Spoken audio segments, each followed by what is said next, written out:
looks like we have some people joined, so we'll get started. Welcome. My name is Claire, and I'll be the moderator for tonight's Sappy Hour. Um, to get started, I just want to give a quick land acknowledgement. So I live in Guelph, which is the traditional territories of the Haudenosaunee, Anishinaabe, Mississaugas of the Credit First Nation, and Attawandaron peoples. And it is also a part of Treaty 3, also known as the Between the Lakes Treaty, which was signed between the Mississauga of the Credit First Nation and the Crown. And that's for the land between Lake Erie and Lake Ontario and encompasses where I live in Guelph. But we're all joining from all over Ontario. So I encourage you to take a moment to reflect on whose traditional territories you live in and where, especially when you're atlasing, whose traditional territories that you are atlasing in. And there's lots of different resources for you to do that. There's some online resources like nativeland.ca is a great one, and it shows a map with uh, different overlays of traditional territories. So I encourage you to take a minute to have a look at that when you get a chance. So tonight we'll be talking about some early results of Atlas 3, which I know myself I've been waiting for after being in the last year of the Atlas, and it's a treat to get to see some sneak peeks, and I think you'll enjoy it tonight as well. If you're new to Sappy Hour, Sappy Hour is a play on the word happy hour that has to do with our Atlas mascot, the sapsucker. And so it's an opportunity to just relax, learn a little bit more about the Atlas from different presentations that we do on different topics. And it's also a chance for you to get to ask some questions about the topic that we're presenting on, or if something else comes to mind as well. We'll do a question Q&A period at the end where you can ask Kaylin and Mike some questions, whatever comes to mind. So you can ask questions. If you're on Zoom, there's the Q&A function at the bottom of your screen where you can type a question at any time during the webinar, and then we'll review the questions at the end during the Q&A period. If you're joining us on Facebook Live, same sort of thing, just type your question in the Facebook comments on the post, and we'll address those as well because we will be monitoring them. So yeah, at any point when it occurs to you, just type them in there, either of those places, and then we'll address it at the end of the presentation. So today's presentation will be given by Mike Burrell and Kaylin Bumelis. So Mike is the Atlas coordinator and Kaylin is the Atlas project manager.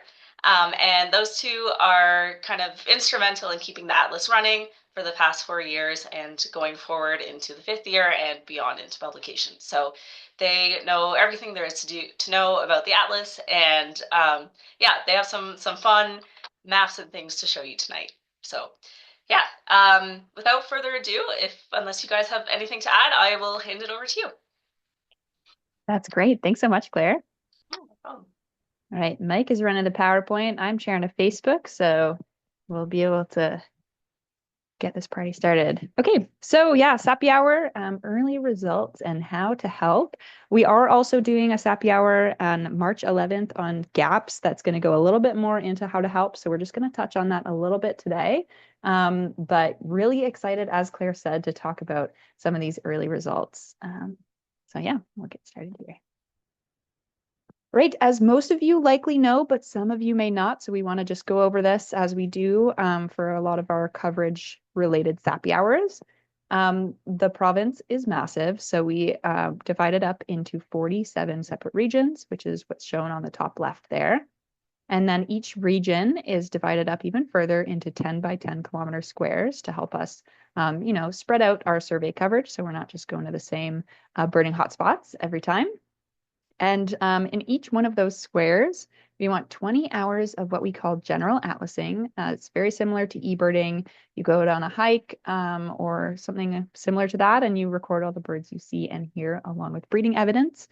And then we also want 25 point counts in each of those squares. So those are standardized 5-minute point counts, mostly at predefined locations, but sometimes off-road and user-defined locations as well. So the map on the top right shows how many of those squares or what percentage of those squares we want the 20 hours and 25 point counts in. In the south, or what we call the south, all the way up to Sault Ste. Marie, we want 100% of squares with 20 hours and 25 point counts. In that medium shaded green, we want 5% of squares. And then in that lightest shade of green in the roadless north, we want 2% of squares with 20 hours and 25 point counts. We also have optional surveys for species that are harder to capture on the general atlasing and point counts. So we have optional surveys for owls, nightjars, and marsh birds. So this just kind of gives you a baseline level of information as we move forward to talk about some of our results so far. Next slide, please. Okay, so now that we know what kind of coverage we want, we can talk about our coverage to date. So we touched on this a little bit in our last Sappy hour, but this is just a little bit of a different look at it. You'll notice that I've whited out the squares that have more than 50% water coverage by the Great Lakes and by Lake Nipissing, Lake Simcoe, Lake St. Clair. And so this is just a look at how many squares are complete, which are the green ones. So squares that have at least 20 hours and at least 25 point counts are green. Squares with at least 20 hours but not quite at the point count threshold are yellow. And then squares that have reached the point counts, 25 point counts, but not quite at the hours yet, are blue. And then incomplete squares, so less than 20 hours, less than 25 point counts, are gray. I should note that just because they're not quite at the 20 hours or 25 point counts just yet doesn't mean that they're not close. Some of those squares might have 19 hours or, be pretty close to the point count threshold. So 46% of the squares are complete, like fully have that, minimum effort in each square. 31% of squares have at least the point counts or the hours completed. And then 23% of squares, so a quarter of the squares, are incomplete. And this is factoring in those squares that are water. So we're not including those in our totals in our coverage goals, just because you're not going to get 20 hours and 25 point counts and a square that just has a little piece of land in it. And so we're well on our way. Like I said, even though we have 23% of the squares that are incomplete, a lot of those, or most of those, have at least some effort in them. So they are still well on their way. And we do still have our final field season left. So I'm feeling pretty good about the state that we're in going into our final field season. Next slide. This is showing the Rhoda North. So we want 5% of squares to have 20 hours and 25 point counts in this area of the province. We divide that up further, like the province further up, into blocks, so 100 by 100 kilometer blocks. And we typically want 5 squares per block, or 5% of the squares. If the block's not quite 100 by 100, then it's obviously going to be fewer squares. So again, the green squares are complete. Yellow and blue have hours or point counts completed. I haven't put the outlines for the incomplete squares because I feel like it just kind of makes it a bit too busy. But we're at 3% of squares that are complete, and we want 5% of the squares to be complete, so we're well on our way. 5% of the squares have point counts or hours completed. There are some blocks, so I'm looking at like the Cochrane region. I don't know, Mike, if you have your little mouse that are, yeah, that's the one, that, don't have any completed squares. And we typically want, like I said, 5 squares per block complete. So that's one of the ones that we'll be aiming to get more coverage in this upcoming field season. Next slide. All right, and this is the roadless north. So in this portion of the province, we want 2% of squares to be completed. The green are complete, yellow and blue are either point counts or hours that are completed. We're at 1.2% of squares that are complete, which is great. Although it does, instead of 2 squares per block, there are some blocks that have, 4 squares or 5 squares that are completed, which means there are some blocks that are missing those 2 squares per block.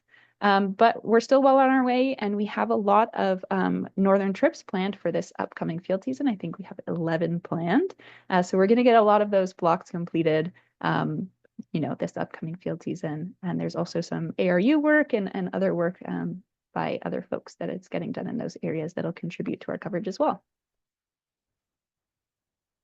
All right, so here's our first fun quiz question. It's hard to get these. I wouldn't get these if I didn't know, so don't be too hard on yourself if you don't get them. But the first question is, which atlas region has the most species reported with breeding evidence overall? So for the entire region, which one has the most species reported? So on Facebook, you can just type the letter, but I'm going to put up a poll here for our Zoom folks. So I'm just going to go ahead and launch it. And feel free to answer just your best guess, your best educated guess.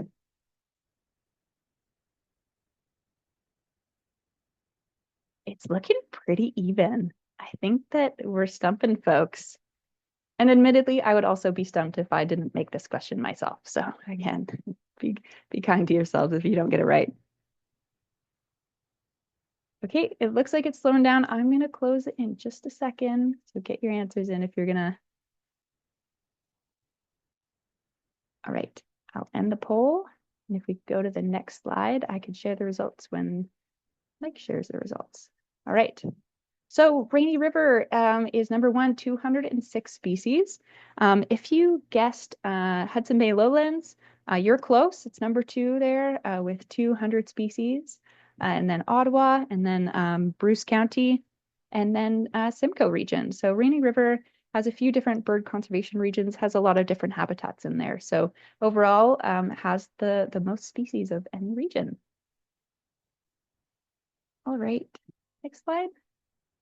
All right, so here's a little bit of a closer look at the number of species per square. So the color gets darker as we get more species in the square. So the darkest red is over 100 species. And then 0 species, I haven't included an outline for it just because it makes it a little bit harder to see, especially as you get further north. So you can see Rainy River has a few squares with a high number of species, but not as many as some of the Southern Ontario regions. But it just the species are different as you go from square to square, so that's what gives it that higher number of species overall. Some other regions with lots of species in their squares looks like Ottawa, Leeds, Grenville, Peterborough is looking pretty good. The Durham area as you get further up Bruce County and then in that lower Norfolk area as well. So great job, guys, in finding all those species. Next slide. All right, so that brings us to our next quiz question. And again, just do your best here. Which atlas region has the square with the most species reported with breeding evidence? So has the single square with the most breeding evidence. So not over the entire region, but the one square with the most breeding evidence. Which region do you think it's in? I'm going to go ahead and start this quiz here.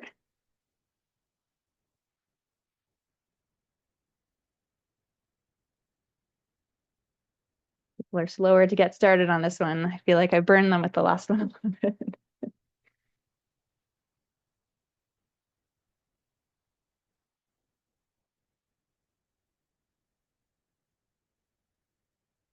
All right, we have one that's pulling ahead a little. I'll give you a few more seconds and then I'm going to end the poll.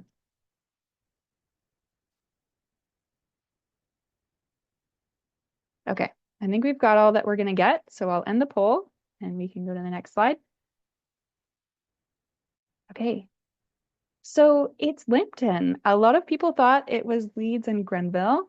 And that was a really great question. I mean, a really great answer. They have a lot of squares with over 100 species. So, it's a good guess that that would be the one that has the most species. But Lambton is number one. You could see the little pink X's on the squares. I tried my best. There's so many colors involved. But yeah, so that X is in Pinery Provincial Park and it has the most species with 146. The next one is in Simcoe region. That one was actually a bit of a mystery to me, but I mean, there was no obvious parks, but I think people are just putting in work there. There's some water there, some marshy looking habitats. Probably just a combination of a lot of effort and a few different interesting habitats there. The next one is in Kawartha, 142 species. This one is the Cardin Alvar, right? The provincial park was there. And again, just a lot of effort going into these squares to get all of these species. The next one is in Norfolk, 140 species. This one, Birds Canada headquarters is there. I wonder if that has some influence. But Big Creek, I think, is there as well. And again, just lots of effort. And then the final one, Luther Marsh in Wellington County, 139 species, a lot of effort going in there as well. So great job to everyone who's put in some effort in these squares. Lots of species reported. There's still lots of species to be reported elsewhere. You could see as you go further north, there's fewer species reported. Some of them don't have any species reported, like you can see in the Nipissing region, Sudbury region. There's still some work to be done as well. So if you're ever looking for somewhere to go, definitely start to head towards Central Ontario. Okay, next slide, please. All right, Right. this one's Mike.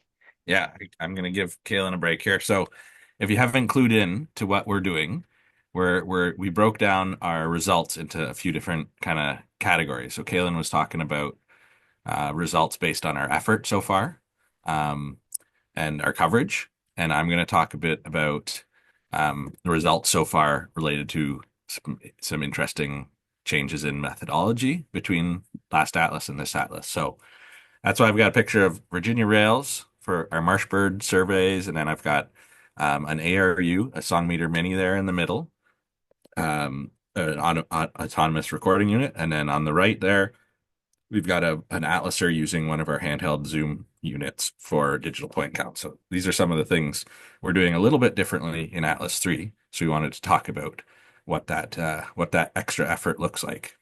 And so we've introduced a few new specialized surveys. Kaylin mentioned those earlier.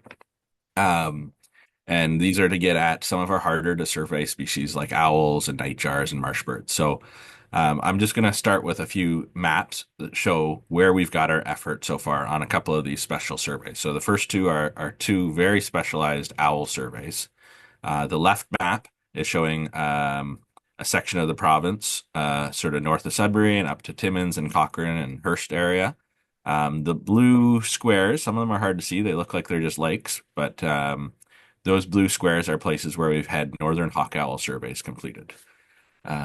So you can see we don't have a ton of these surveys completed yet, but they give us a good snapshot, especially in that area where there's northern hawk owls. There's not much point in doing these surveys much south of that area, but there's not really many hawk owls there. So that's okay. We've completed 173 northern hawk owl surveys today, so pretty great. But if you're looking for an excuse to go up and do some fun surveys, our hawk owl surveys actually start in a week. So you can start doing that survey protocol starting March 1st through most of the spring. And as you can see, there's lots of places where it would be useful to go do them. The hawk owl surveys don't need to be done at night because hawk owls are active during the day. So you can do that in the day and do other birding while you're at it. The map on the right are long-eared owl surveys. So we've got more long-eared owl surveys done. Almost 600 have been completed to date, and a really nice spread from right up from the Cochrane and Timmins area down south to as far south as almost Chatham. So a good span, good coverage, especially in southern Ontario. But we could use more of those. These ones don't start. These ones don't start until later in the summer in July. So lots of time to think about doing these surveys and lots of other stuff to do first. But we're very excited about both of these survey protocols. To see how those results help change our interpretation of the data. Okay, next slide. All right, marsh birds. So these ones again sort of looks like water all through central Ontario. These little light blues. The blue squares are shaded based on how many points, and we only aim for 8 marsh bird surveys in the squares that they're completed. So that's why a lot of these have just a few, the light shade of blue, but there's a lot of squares that have been covered. Um, And the really cool thing is of those this map is showing our volunteer based marsh bird surveys, but we've got a whole bunch more that have been done by paid crews over the course of the atlas. So in total, this map's actually only showing about 1,500 marsh bird surveys that have been completed, which is a lot in itself. But we've got in total with our paid crews that have been doing marsh bird surveys across the province. We have almost 5,300 marsh bird surveys that have been completed. So super exciting because these are some of the hardest to survey birds or the birds that are least detected from sort of normal atlasing. People tend to not go to the marshes and they don't go there late at night or early in the morning. Some of the species are much easier to survey for if you use playback, which is part of the marsh bird protocol. So all these things added together, we're going to have a really much better handle on what's happening with marsh birds this atlas. Next one. All right, our nightjars. So again, I feel like these maps are getting more impressive as we go. There's more and more uptake on some of these surveys. The nightjar survey protocol, as you can see, has really great coverage. This map includes not just the Atlas nightjar surveys, but also surveys from the Canadian Nightjar Protocol that's run by Birds Canada. So it's really great coverage across the range of roads, basically in Ontario. There's still lots of places that nightjar surveys could be completed, but we've got a really good um, amount of these surveys conducted. So really important for helping us get at especially things like Eastern whippoorwill. Without these specialized protocols, we just don't get very good survey results for whippoorwills and common nighthawks to a lesser extent. Okay. All right, and this one I've combined two different protocols. So this is the Northern Atlas or the Northern Owl Survey Protocol and the Central Ontario Owl Protocol added together. There's a line that runs kind of just a little north of Sault Ste. Marie and Sudbury.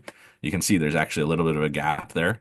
Um, and so these are two very similar protocols. They use slightly different protocols, but very overall pretty similar. And these begin at start of April. So we're a little over a month away from when these are starting, but we have a ton of these surveys have been conducted between the Atlas and then again there's a Birds Canada Ontario Nocturnal Owl Survey protocol that is showing on this map as well. So we're able to combine the results of those with the Atlas results and really going to have a much better idea of owls numbers um, in these parts of the province.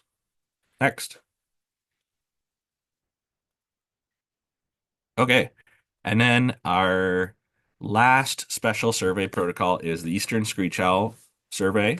And this one, as you can see, it's actually really amazing to see the coverage of this one. We've had over 5,000 Eastern Screech Owl surveys conducted across the first 4 years of the Atlas. A ton of the squares in southern Ontario, south of the Canadian Shield, which is primarily where the species is found, have been surveyed with this protocol.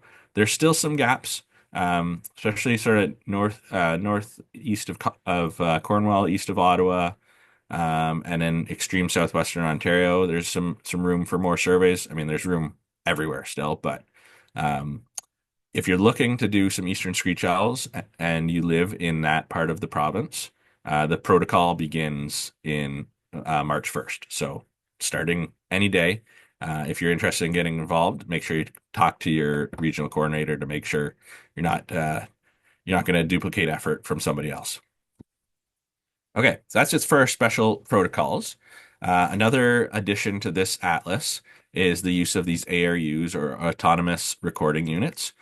These are just basically audio recording devices. They have a little mini computer built in so that we can program them to turn on and off at certain times.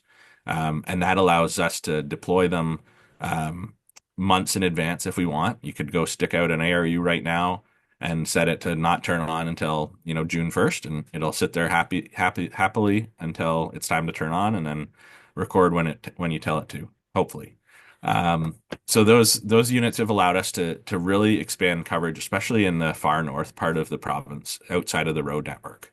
And so you can see the impressive work that's been done primarily from the Canadian Wildlife Service Ontario region with some help from the Ontario Ministry of Natural Resources to get these deployed, especially in the most remote parts of the province.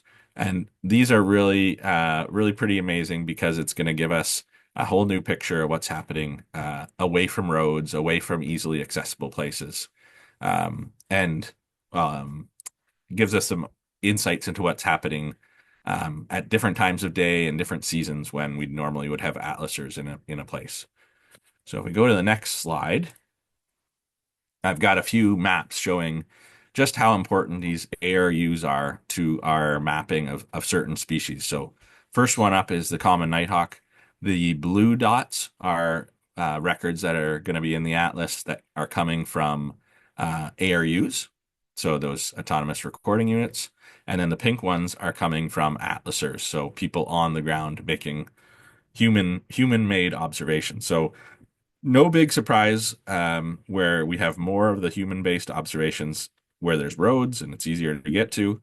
And then we have much fewer of those observations further north where there's no roads. Some of our northern trips have recorded common nighthawks, but these ARUs are especially really good at detecting things like common nighthawk because they can record at night and in the evening when atlasers tend to want to get into their sleeping bag and stop surveying. And that result is even more pronounced on, oh, not that one. Maybe go forward one more, Kaylin. Yeah, there we go. It's even more pronounced on the great gray owl map. I mixed up the order, but um, so the great gray owl is even more nocturnal than common nighthawk, and so we have an even more pronounced effect of the sort of bias towards being recorded by ARUs compared to humans. Most humans that are up in the Hudson Bay lowlands in June are sleeping at 2 in the morning when it's dark out and great gray owls are out hooting around. But the ARUs can be set to turn on at that time and get more coverage in that nocturnal time period. Okay, let's go back to Connecticut warbler real quick. It's another cool example where um, these ARUs can be put in places that it's just really hard to get to for humans. So most of our northern surveys in the past in Atlas 2 were in places where you could get a canoe or a boat, whereas these ARUs are often being put in more random sampled locations. So they might be near a river or a place you can get by boat, but they're just as likely to be somewhere far away from a navigable water source, and that tends to be where you find these Connecticut warblers in big open peatlands that are really hard to get to in the middle of the summer. So pretty cool to see how many Connecticut warblers are getting recorded with these ARUs. Okay, let's jump forward. All right, yeah, I've got a few quizzes as well. So these ones now we're switching gears a little bit to talk a bit about some of the species changes we're seeing between Atlas 2 and Atlas 3, and in some cases from Atlas 1 to 2 to 3. So this is just a rolling map showing the breeding evidence from Atlas 1, Atlas 2, and Atlas 3 for one particular species. And so the question is, which species does this map show?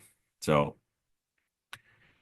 in Atlas 1, looks like there was fewer of them than there is in Atlas 2. We can talk more about what's happening once we reveal the species. But can you pop up the quiz there, Galen?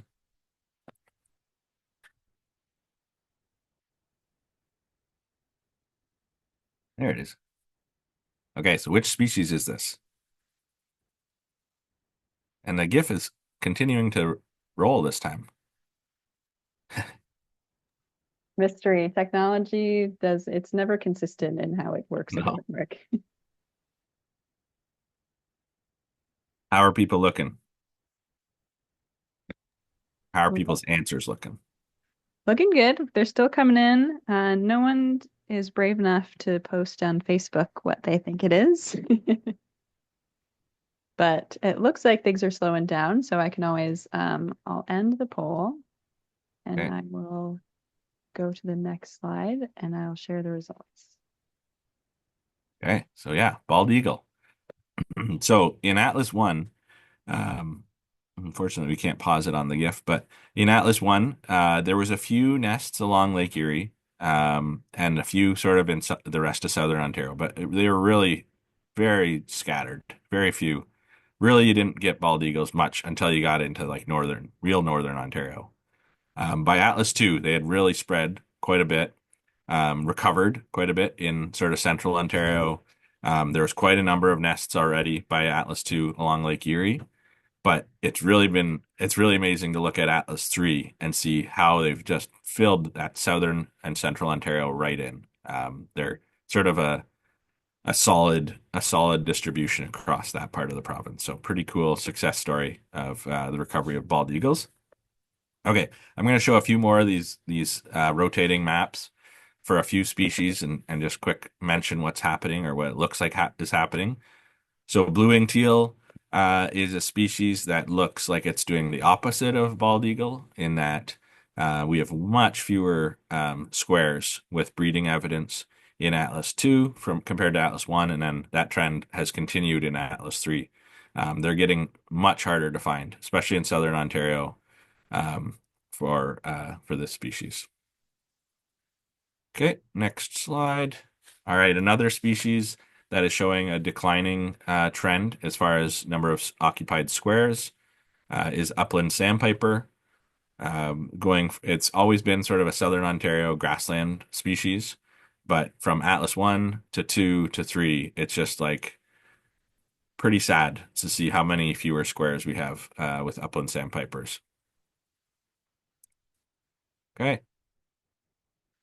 And I think this is our last one. Um, and end these maps on a positive note. The trumpeter swan, there was none in Atlas 1. There was just the start of a captive breeding program going on in the 80s for trumpeter swan. And then a release program that started out of the Y Marsh area.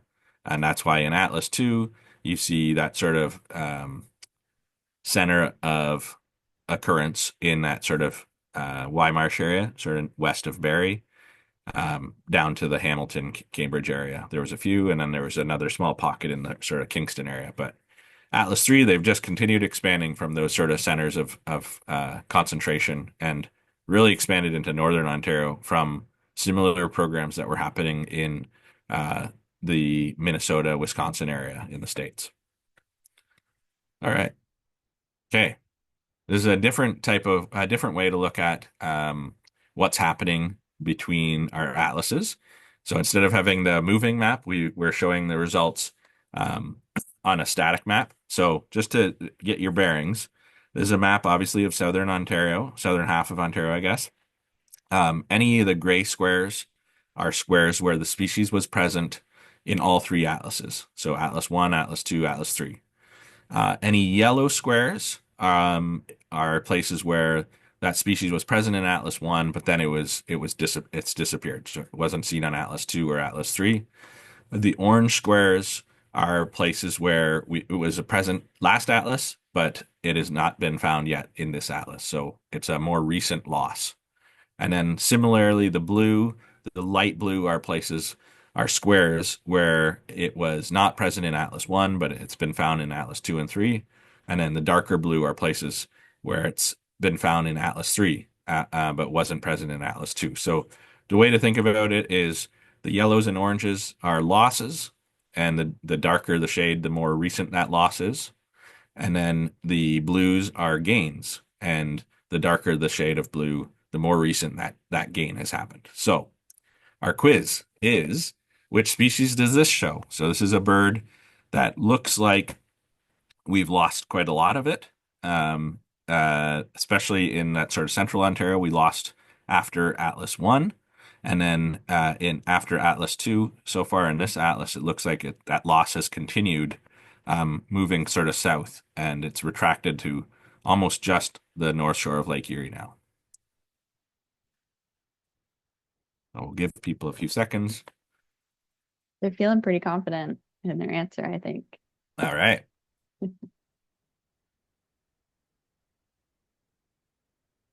That just means I made it too easy. All right, I'll give you another couple seconds before I end the poll. Feel free to post in the comments on Facebook if you think you know the answer. Everyone's feeling shy on Facebook today. All right, I'll go ahead and end the poll. I'll go to the next slide here.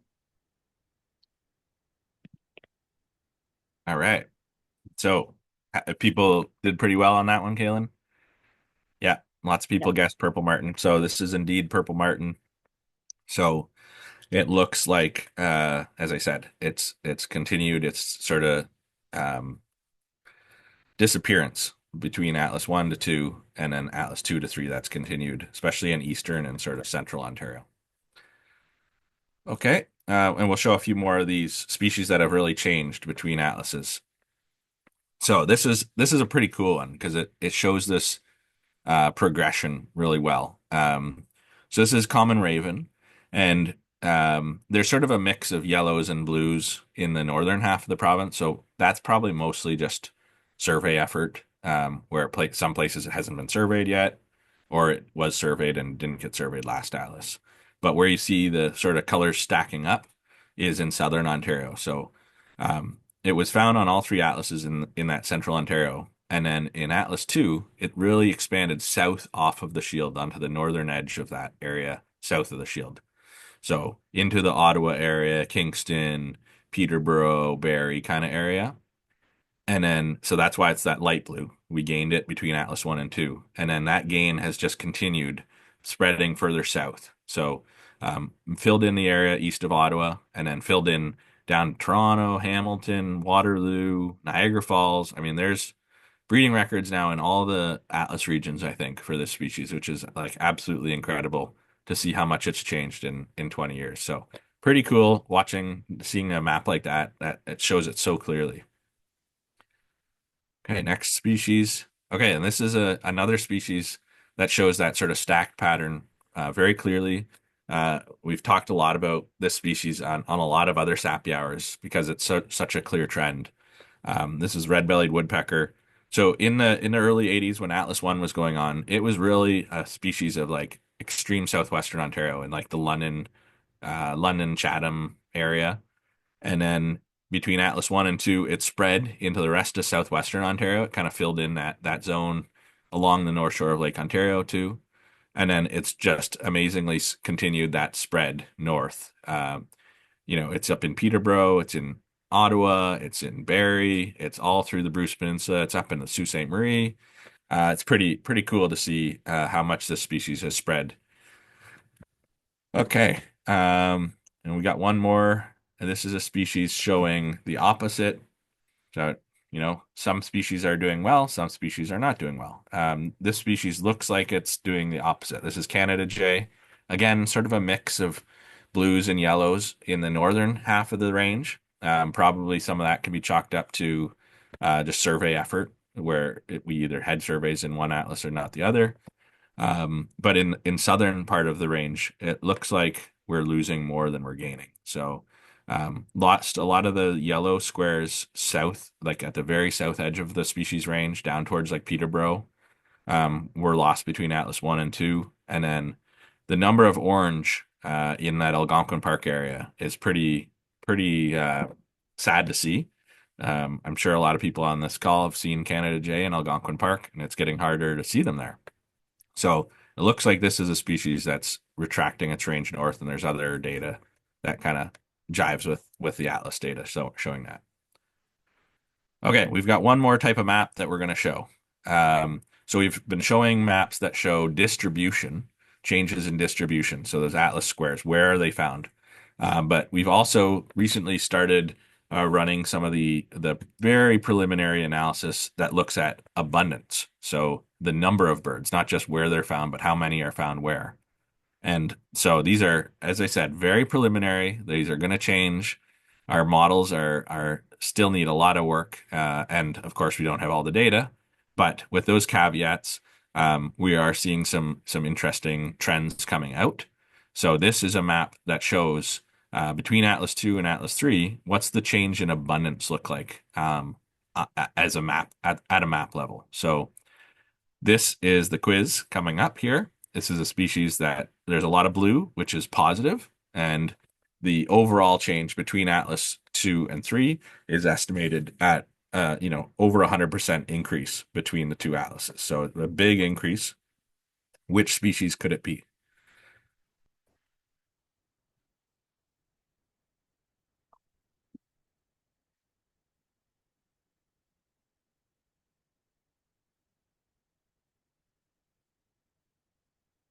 I feel like I chose a really hard mix of species on this one. Yeah, I think you did. I think people are feeling kind of uncertain about it.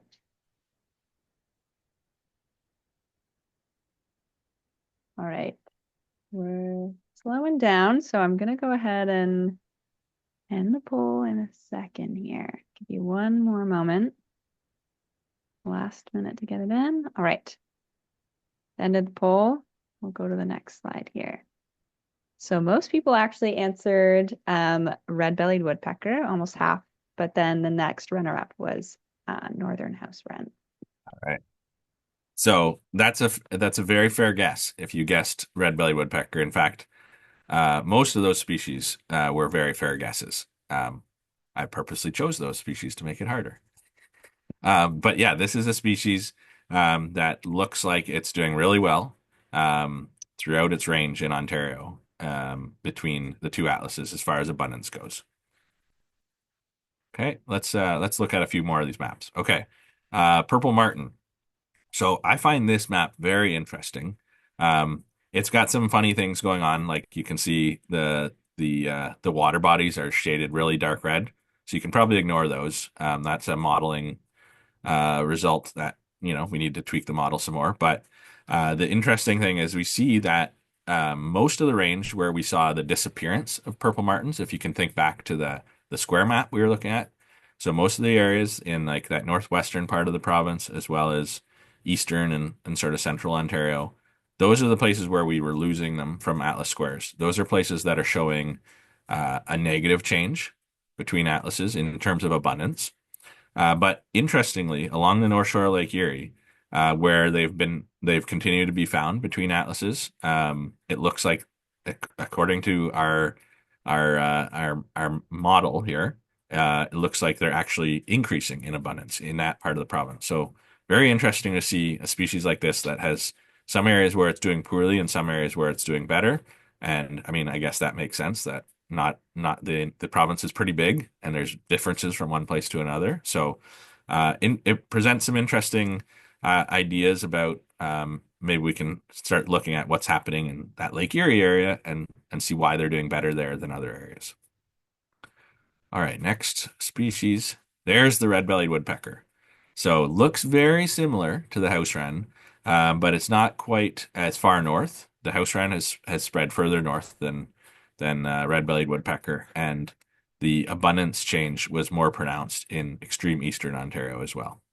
But a huge increase if you look at the overall increase, 400% increase in abundance across the province, which is a lot more red-bellied woodpeckers than there was 20 years ago. All right, I think we have one more.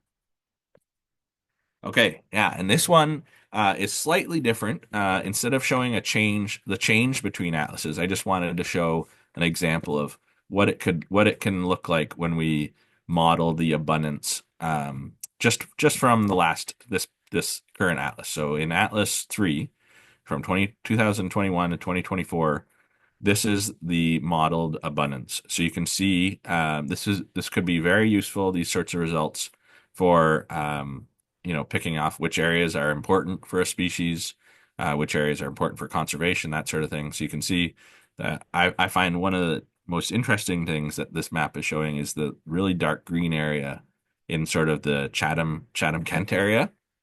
That's what I see. Tyler just commented on the same thing that they're using winter wheat fields in that sort of area. So, very cool to see these more fine scale results that we can glean from all the hard work that atlasers are putting into collecting this data. Okay, I think that's it for my slides. Yeah. Okay, turning things back over to you. Yeah, so as I alluded to at the start of the presentation, we're talking a little bit about how to get involved, but we'll talk even more about it March 11th in our data gaps presentation. So this is very similar to what we chatted about in our last Sappy Hour, except for I changed the very last suggested approach to atlasing. So some easy ways to get involved are just to register and make atlasing part of your regular birding activities. All data is good data, no matter where you collect it, even if it's somewhere that has a lot of surveying. If that's where you can survey, then we will gladly accept any data. The next step would be to go atlasing in undersurveyed areas. We'll talk about gaps next week and how to find where the gaps are so that you can go and survey them. So I won't touch on that too much today.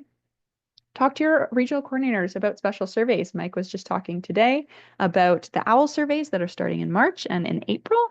So talk to your regional coordinators about getting involved in those. You can join us at a square bash, which I'll talk about on the next slide.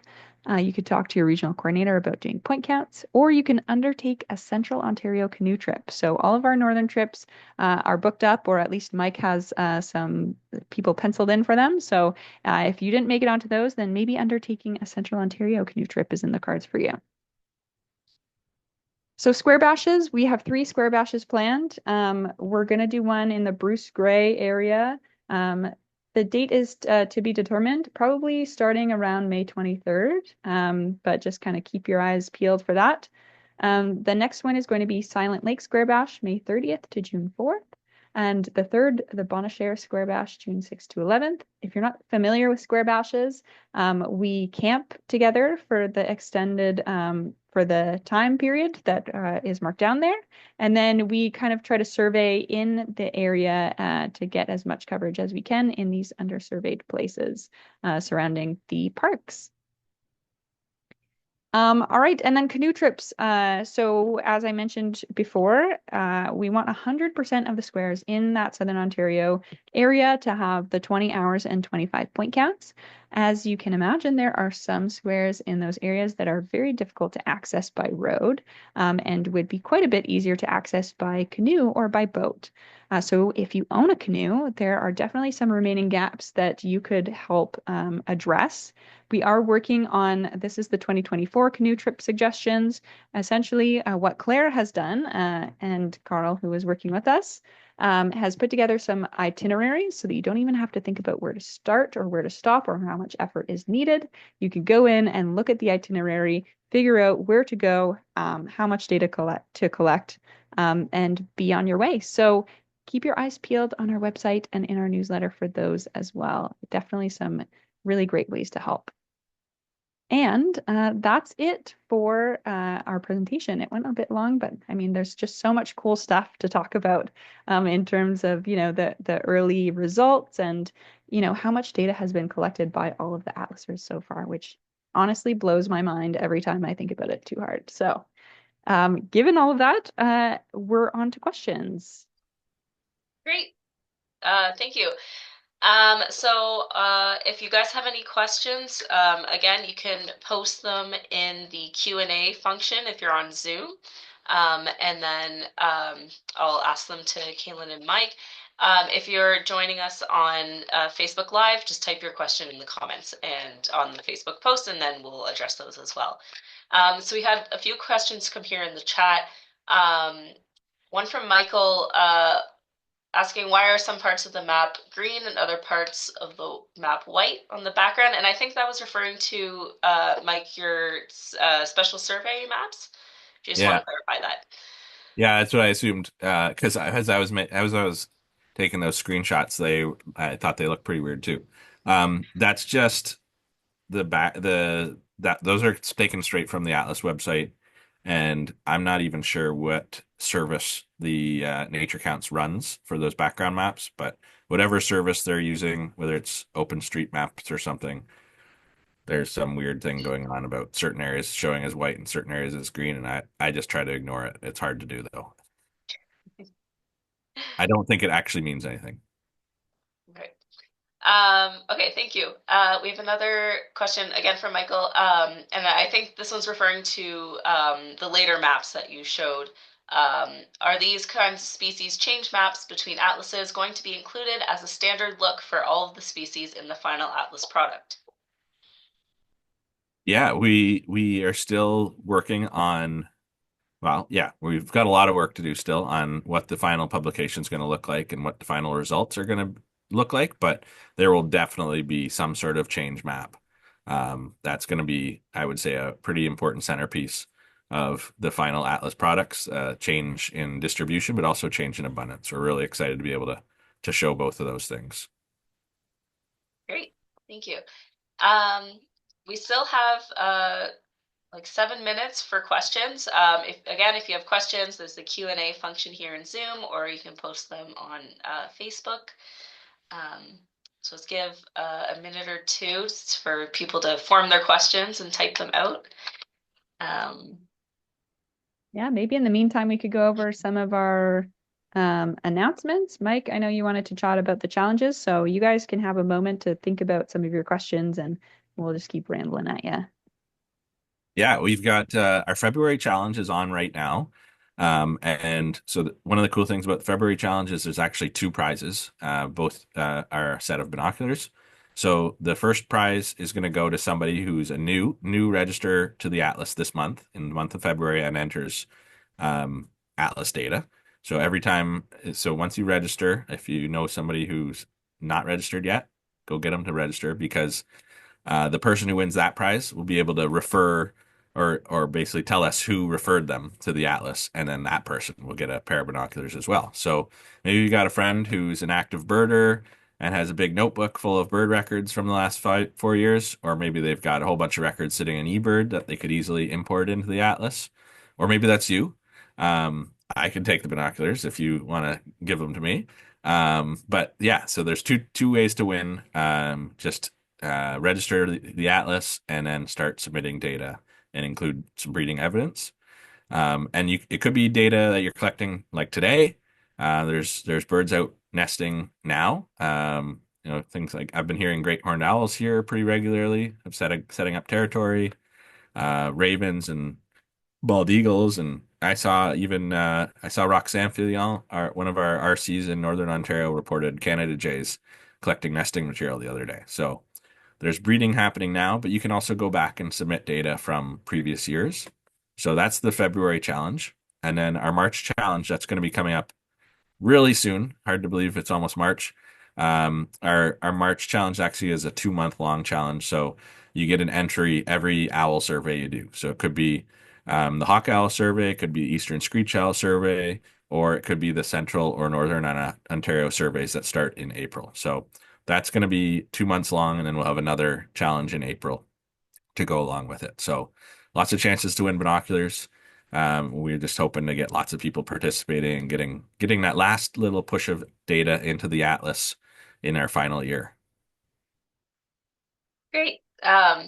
We've had a few questions come into the chat. So this one from Ken is asking, how many bird species are there in Ontario? Ah, um, well, Putting you on the spot. yeah, I'm gonna assume Ken's talking about breeding species. How many did we have? Do you remember how many we got our last Sappy hour we reported? To be completely transparent, I didn't remember, but I did pull up last Sappy Okay, hour. go for it. So we're at 292 species right now. Nice. Okay, and I think we were at like 291 last Atlas or something like that. Yeah, we were at 291 at this time last Atlas.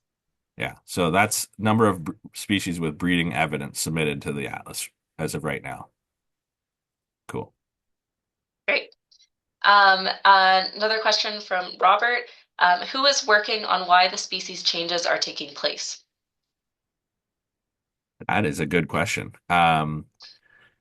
So one of the things that will happen for the final results is we will have a species account for every species. And so in that species account, we'll have volunteer authors writing accounts, and they will hopefully be looking into the literature on what's happening with population changes and distribution changes and be able to tie some of that in.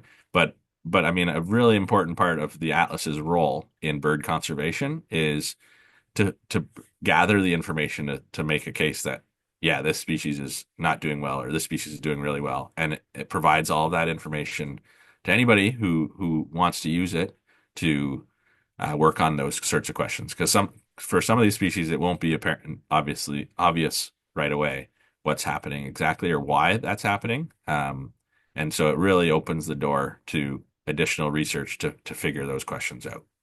I don't know, Kaylin, do you want to add anything to that? Yeah, I think even some species that were like highlighted, for example, in Atlas 2, like Aerial insectivores, people still don't have like a reason. They're still looking into those sorts of things. So yeah, we provide the information on the trends, and other people kind of take it from there and figure out why that might be. Great, thank you. Another question in the chat. We have a couple more minutes. A question from Jude. Are there any notable misses, so no breeding evidence, since Atlas 2? Yeah. So the one that comes to mind, right first to mind, is barn owl. We don't have any breeding evidence so far during Atlas 3. I mean, not that that was a very common bird 20 years ago either, but yeah, that's one we have no breeding evidence yet. Um, Trying to think if we have any pectoral sandpiper yet. I'm not sure if we've got any from the Hudson Bay lowlands. And we've had there's fewer records of things like Kentucky warbler, worm-eating warbler, summer tanager. Like all those are like kind of borderline Ontario breeders, but I think we had quite a few more records with those species in Atlas 2 than Atlas 3. So I'm not sure why that's the case. Where when a species like blue grosbeak, we've had way more breeding evidence records this Atlas than last Atlas. So I don't know if you can think of any others, Kaylin. I think you did a good job of that one. All right. We have one more minute left. If anyone has any last minute burning questions, quickly type them. Otherwise, Kaylin and Mike, thank you for the presentation. If you have any last minute announcements, anything, I'll let you chime in. I know we have another Sappy Hour coming up in a few weeks. Yeah, March 11th, we'll be talking about gaps, whether they're species gaps or coverage gaps. And then also we have starting March 1st, as we said earlier, there's the Northern Hawk Owl and Eastern Screech Owl surveys open up. So lots of opportunities for atlasing coming up. All right. Awesome. Well, thank you everybody for joining, and thanks again, Kaylin and Mike. In case I didn't mention at the beginning of this video, the session was recorded and will be posted in our Sappy Hour Atlas YouTube channel. So you could find it there if you ever want to refer back. All right. Have a good Great. night, everybody. Thanks so much, everyone. Bye.